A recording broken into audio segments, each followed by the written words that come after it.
Gelombang kedatangan pengungsi Rohingya yang mendarat di Aceh telah banyak mengundang reaksi pro dan kontra, bahkan banyak masyarakat yang terpapar dengan narasi negatif hingga berujung pada aksi penolakan Rohingya. Senior Legal Service Officer Jesuit Refugee Service, Gading Gumilang Putra mengatakan bahwa narasi negatif yang berujung pada hoaks tentang Rohingya telah menyebar di seluruh media sosial. Di tengah situasi tersebut, lanjut Gading, lembaga kemanusiaan masih melihat warga yang memberikan bantuan makanan dan pakaian meskipun ada ketakutan saat menolong. Di sisi lain, Gading tak menampik jika memang ada isu mengenai tindak pidana perdagangan orang. Dikatakan TPPO memang perlu penindakan, sayangnya smuggler trafficker atau penyeludupan menjadi opsi mengungsi karena tidak ada jalur aman dan legal.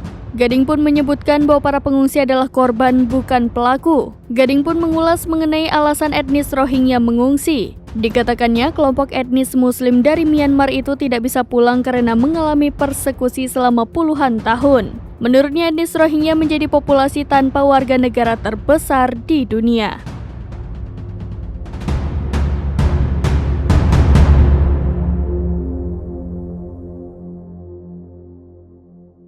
Download Tribun X sekarang, menghadirkan lokal menjadi Indonesia.